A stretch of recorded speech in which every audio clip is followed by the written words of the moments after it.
Welcome to the Deep Dive. Great to be here. Today we're digging into some really thought-provoking material.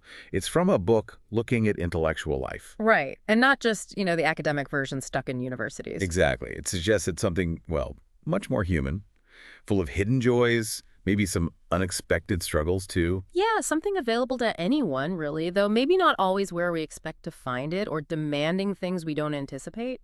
So our mission today is to unpack these ideas. What is this intellectual life, really? Why do we seek it? How does it connect to, say, happiness or challenges?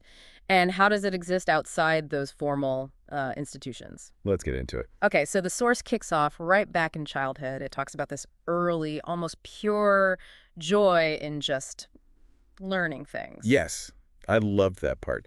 This picture of a family where, like, facts were important, Body counts, animal classifications. lunar eclipses, Yeah. and arguments weren't shouting matches. They got settled by, pulling out the dictionary. Or the encyclopedia, the almanac. Right. And the point wasn't whether the knowledge was useful in some practical sense. No, the reward was just getting it, understanding it. And it touches on those kid obsessions, doesn't it? Learning all 17 kinds of penguins. Or spending ages at the science museum imagining a whole political system run by stuffed animals. It's that complete immersion, isn't it? Not about utility, just pure imaginative connection. Which then sort of flows into the description of early college life. Ah, yes, the seminars spilling over into late-night chats. Fueled by this, maybe naive, but really powerful assumption that books were, well, relevant to life, like really relevant. That feeling of getting an insight, even if you're still figuring out what insight even means. And being treated by teachers like you were capable, like an adult. Asked to wrestle with tough questions, your ideas taken seriously, that sense of possibility just kind of opening up. And I found the description of approaching math and science really interesting. How so? Well, it wasn't about just memorizing facts, right? It was framed as this deeply human thing trying to understand the world. Solving problems, contemplating reality itself. Yeah. Skills weren't just things you acquired. You developed them for understanding. Facts weren't like concrete forever. They were tentative truths. There's a lovely bit about blossoming in that early college simplicity. Just reading, talking. Asking those fundamental human questions. The search felt more important than any specific achievement. Yeah, the author mentions walking around campus after reading Oedipus Rex as a freshman, just thinking deeply. And realizing this whole pursuit of knowledge felt, well, essential, like a non-negotiable part of whatever future life they were going to build. It really resonates, doesn't it? That feeling when you learn something just because it's fascinating. No agenda, no test. Definitely. What does that feel like for you when you hit that pure curiosity moment? It's powerful, a great foundation. But as the source goes on to explore, that initial joy doesn't always last smoothly. No, it often runs headfirst into, the complexities of the world. Which brings us to this next part, this tension, ambition, the real world, especially seen through the lens of grad school. Right.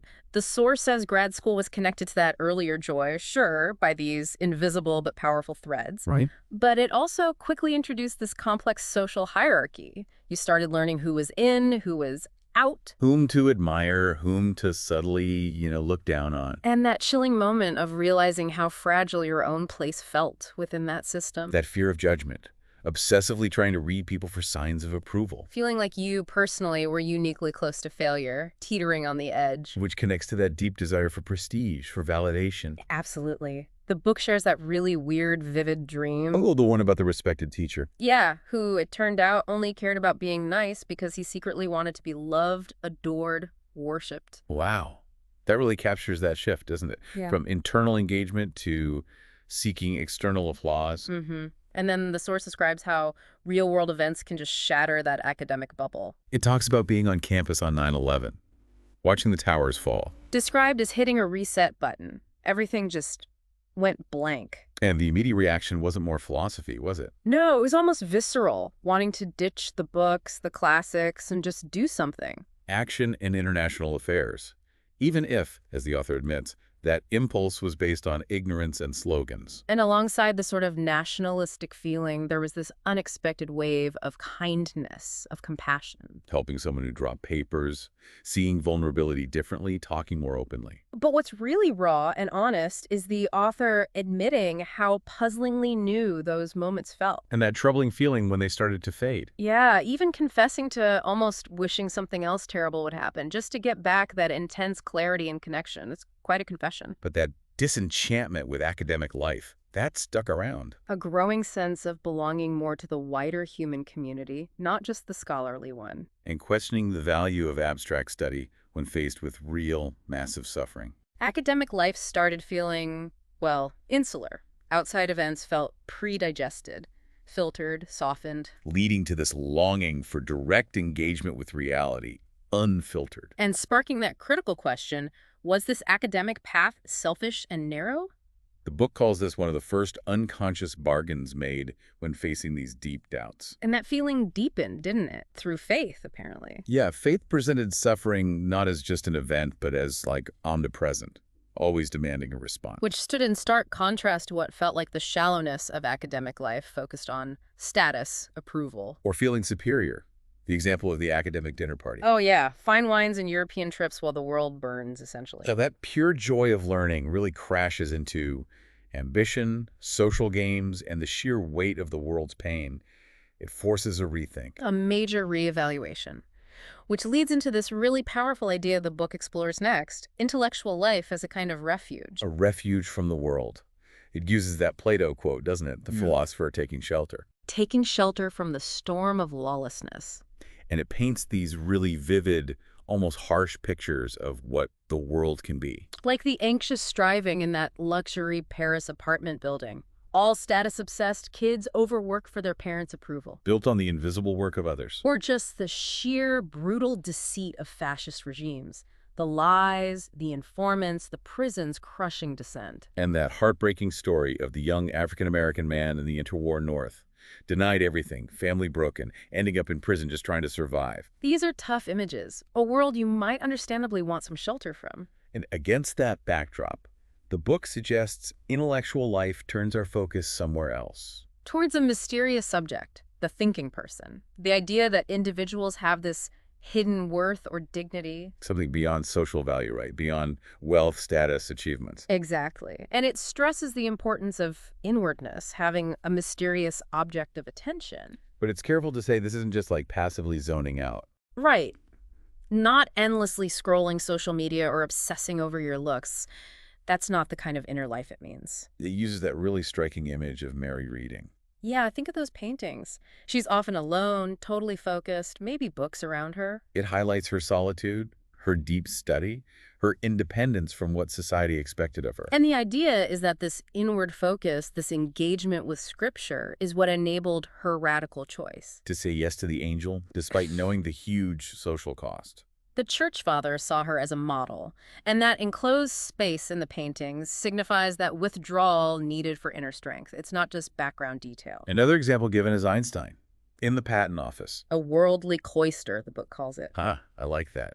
A job that paid the bills but also gave him quiet space. Yeah, away from academic politics, But where his mind could just roam free and that deep love of learning could thrive. It connects back to his childhood ability to focus intensely, even with noise around. And then those almost unbelievable examples of intellectual work done in prison. Andre Weil doing advanced math in his cell. Antonio Gramsci filling thousands of notebook pages while physically deteriorating. It's this profound irony, isn't it? Physical confinement fostering this incredible intellectual freedom, an assertion of will against, well, everything. So whether it's Mary with scripture, Einstein with physics, Weil with math, Gramsci with politics and literature, or Malcolm X, who comes up later, with history and philosophy. What unites them, the book argues, isn't just what they studied. It's that movement towards depth rather than surface. A deliberate withdrawal into that vital inner world. Which leads us to maybe the most challenging idea presented. Yeah. That this kind of intellectual life actually requires a form of asceticism. Oof. Asceticism. Sounds kind of grim, like giving things up. It does, but the book frames it as turning away from things inside ourselves. Like what? Like the constant need for social approval, the desire for an easy, comfortable life, even some personal ambitions, if those conflict with a deeper desire for truth. Ah, okay, so it's a discipline, a kind of self-denial aimed at clarity. Exactly. Actively pushing aside wishful thinking, forcing yourself to confront reality even when it's uncomfortable or overturns your cherished beliefs, Like realizing your favorite scientific theory might be wrong. or that a historical discovery completely messes up the story you were comfortable with. It mentions Primo Levi's love of chemistry here. Yeah, as an antidote to fascism, because chemical reactions, chemical realities, they cannot be bent or distorted by ideology. They just are. Facts are stubborn things. And there's Ive Simon's idea about needing constant vigilance against lies, And not just lies from bad guys, but lies present in all social groups, which can lead to a fearsome solitude, the book says, a desert country. where you might trade some social comfort for truth and maybe a deeper kind of dignity. That makes sense. If you're really committed to truth, you might end up isolated from groups that rely on, convenient fictions. And the book brings in Simone Weil's experience, working in a factory after her time in Parisian intellectual circles. Right. All her academic ideas, she said, turned to dust. Just disintegrated when faced with the brutal reality of ordinary poverty and relentless physical work. And that phrase, humiliation, became the price of connection to the suffering world. Her intellectual framework couldn't shield her. She had to experience it directly, which demanded a kind of mental asceticism, letting go of abstract comforts. It really makes you stop and think, doesn't it? Does pursuing truth ever feel like self-denial for you? Has it ever made you feel, well, a bit alone? Or like you're stepping off the easy path? It's a tough question. And these examples, Plato's philosopher, Mary, Einstein, the Wheels, Gramsci, they seem like giants. Which raises the obvious point the book tackles next. Is this intellectual life just for some elite group? Just for geniuses or saints? And the book argues pretty strongly no. It pivots to talk about Jonathan Rose's work. The intellectual life of the British working classes. Yeah, and it's filled with these incredible stories like Richard Hillier, a cowman's son. How reading Tennyson or just learning about the poet laureate felt like his mind breaking out of its shell. Realizing this kind of knowledge could make all times and places your own, connecting him to something huge, far beyond his immediate practical life. And Mary Smith, the shoemaker's daughter. Finding that great authors wrote from their hearts for humanity, and feeling that connection to her own pondering heart. These aren't people with loads of free time or fancy degrees. No, but they found something incredibly profound. It shows how intellectual activity lets us think about what we share, what we have in common as human beings. We ourselves, our human condition, become the object of study. Through novels, history, philosophy, even just watching other people carefully. And this creates these unusual or extraordinary kinds of human connection that kind of cut across social divides. The book argues that really excellent books, whoever wrote them, draw us into that shared humanity. They reflect a recognizable human shape, showing that tension between human splendor and social denigration. That tension, the source says, is what breaks our hearts in great literature. It feels true. So it's less about your status and much more about that inner act of engaging, connecting to something universal in yourself and others. Okay, so it's accessible, it's human. But it can also go wrong. Oh, yeah. The book issues some strong warnings about how this whole pursuit can get distorted, messed up. First up, the blinders of wealth. It draws on Plato and Aristophanes here. Strepsiades, the character in the play who only sees intellectual work in terms of immediate, practical, often trivial payoff. Like measuring flea feet to win lawsuits or something. Exactly. Wealth might give you leisure time, sure, but the book warns it takes real discipline not to just fall into decadence. If your main goal is just money, status, immediate pleasure, then deep thinking looks useless, maybe even silly, like Strepsiades saw it. Your desires distort your view of its worth. Then there's the love of spectacle, using Augustine's story about his friend Alypius. Dragged to the gladiatorial games. Resisted at first, but then got totally swept up and corrupted by the roar of the crowd, the sheer spectacle. And the book draws a direct line to today. To the internet and social media, calling them modern cesspools for the love of spectacle. Ouch. But you can see the point. Prioritizing outrage, novelty, self-display. Over truth, nuance, quiet reflection. The shocking thing goes viral. The careful correction gets ignored. And this ties into work for work's sake, right? Being obsessed with your own actions just because they're yours. Yeah, not because they're aimed at some actual good. It's like the hamster wheel of endless scrolling or compulsive work driven by needing to feel busy or validated rather than achieving something meaningful. The book also brings in Elena Ferrante's novels, the Neapolitan novels. And how politics is often shown in them as just empty pretense. A way to get ahead socially, this thing called opinionization. Reducing complex ideas to prepackaged positions, driven by fear, competition, maybe just laziness, not connected to reality or actual suffering. Though it does acknowledge an exception in the novels. Right, moments of genuine, truthful journalistic expose, revealing corruption. But, and this is crucial, even those truthful exposés often didn't lead to positive change. No, frighteningly, they often inspired more violence. The book suggests that the idea that words alone can easily fix deep-seated violence is, well, often a fantasy in that world. So all these distortions, welts, blind spots, the lure of spectacle, empty political talk, the source links them back to basic human fragility. Our fear drives us into fantasy, makes us seek worth in superficial stuff, pleasure, how we look, what others think. It's a stark reminder, isn't it? The very weaknesses that make us need the depth of intellectual life are the same things that make it so easy to twist and misuse. Definitely, it's vulnerable. So, given all those pitfalls, how can intellectual life be something more, something genuinely transformative? Well, the book shifts focus right there. It argues transformation happens when it's approached with real seriousness, and it uses Dorothy Day's life as a prime example. Dorothy Day, co-founder of the Catholic worker movement, known for her radical work with the poor. Exactly. The book shows how her serious reading the Bible, the Psalms, novels like Silas Marner wasn't just casual. It fundamentally contributed to her conversions, her whole life path. It allowed her, the source notes, to connect deeply with that universal human experience. Suffering, joy. Reading the Psalms in solitary confinement, she wrote how it sharpened her senses so much she felt the sorrows of others as her own.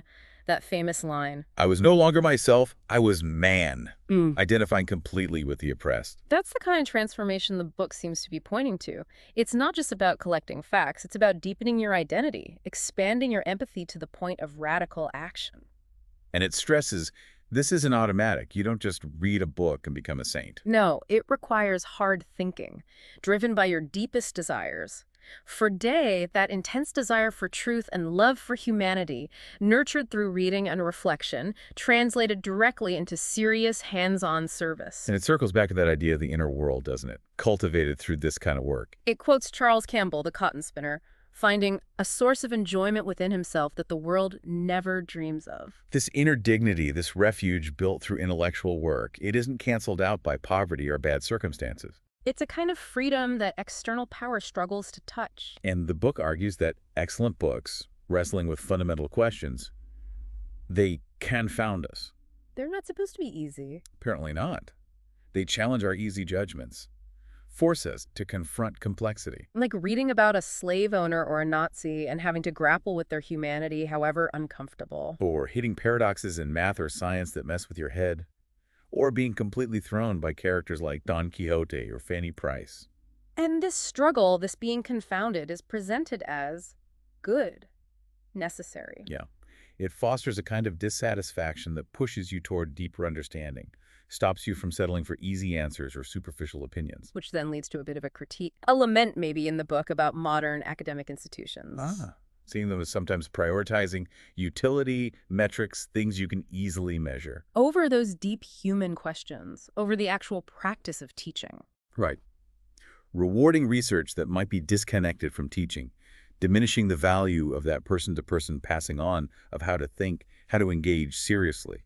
Suggesting maybe some academics have lost touch with the sort of ordinary human roots of intellectual curiosity and struggle to explain their value beyond buzzwords and rankings. So it's quite a journey mapped out, from that simple childhood joy through the challenges of ambition and suffering. To seeing intellectual life as a refuge, a tough discipline, a source of dignity for anyone, potentially. A path to deeper human connection, but also something vulnerable to distortion and spectacle. Yeah, the core argument seems to be that intellectual life, when it's done right, pursued seriously, is a natural human good. It helps us grasp reality, connect with that common humanity, understand ourselves better. And it's not just for a select few. It works through these invisible molecular forces within individuals, changing them from the inside out. It really comes down to that internal effort, doesn't it? Prioritizing truth over comfort or convenience. Finding dignity in that inward focus. And connecting with others not just on the surface level of social roles, but on that fundamental level of shared humanity. It's a compelling vision. This quest for truth requiring us to turn away from internal static, from desires that clash with reality. And that turning away, paradoxically, offers this unique, profound connection. So, thinking about everything we've explored today, if intellectual life really is this quest for truth, needing us to sometimes turn away from our own wishful thinking or desires that conflict with reality, and if it offers this unique way to connect with our shared humanity, here's something to maybe chew on. What personal spectacles, what distractions, maybe what comforting illusions or wishful thinking might you need to consciously turn away from in your own life? To make more space for that deeper understanding, that kind of connection the book describes. Definitely something to think about long after this deep dive is over.